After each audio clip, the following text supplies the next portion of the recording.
بسم الله الرحمن الرحيم. من الشيطان الرجيم. بسم الله الرحمن الرحيم. وكأين من آية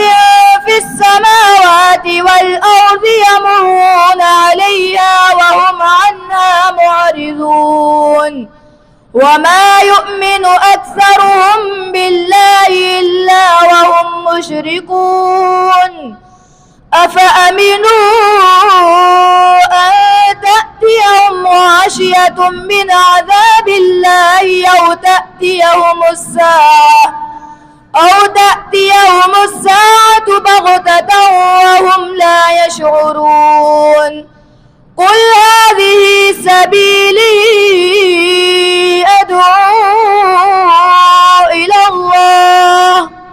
على بصيرة أنا ومن اتبعني وسبحان الله وما أنا من المشركين وما أرسلنا من قبلك إلا رجالا نوحي إليهم من أهل القرى أفلم يسيروا في الأرض فينظروا كيف كان عاقبة الذين من قبلهم ولدار الآخرة خير للذين اتقوا أفلا تعقلون حتى إذا استيأس الرسل وظنوا أنهم قد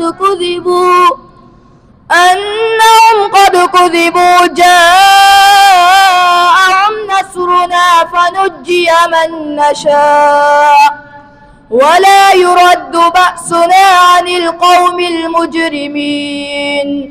لقد كان في قصصهم عبرة لأولي الألباب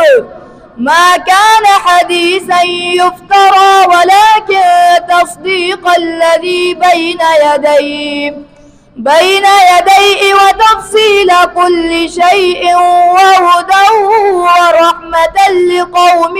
يؤمنون صدق الله العظيم.